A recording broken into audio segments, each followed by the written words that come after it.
There it is. Came out. Just jammed up down there. Some gunk down there, and it got jammed up. Once you can grab hold of it like this, it'll pull it right on through.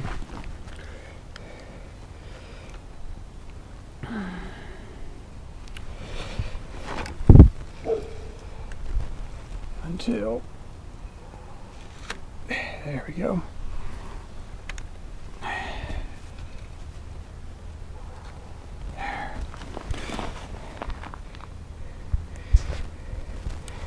Now we gotta thread it through here.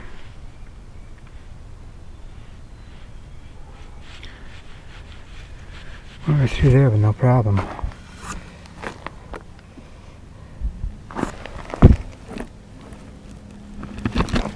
There's a little thing. Has to be threaded right in there. It's not really difficult.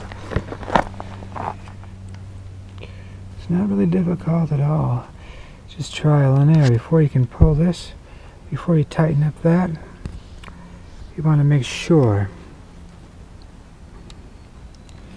that you pull it tight, and the bicycle has to be standing upright when you do this. Pull it as tight as you can. It ain't gonna hurt it at all. If you can hurt the cable at all, then it's like obviously you've got the wrong type of cable or something, because it shouldn't break. But now basically what you got, you pull it tight, make sure the bicycle's standing upright. It can't be on its side. It certainly can't be upside down, or else it just won't work.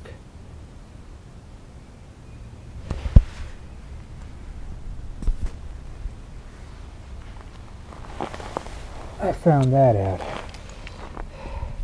It won't adjust right.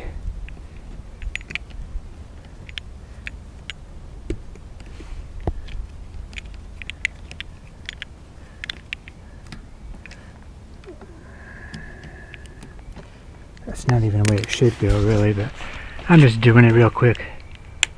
As soon as I move that, as soon as I flick that lever, it should move a little bit. And it pretty much is. I'm going to adjust it a little bit more because I was trying to do it with one hand, but it just gives you an idea when you shift it. That derailleur should respond immediately. If you adjust it when it's upside down or on its side, it won't.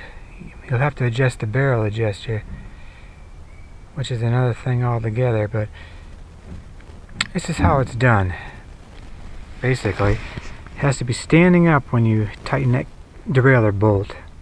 Can't be on its side, can't be upside down.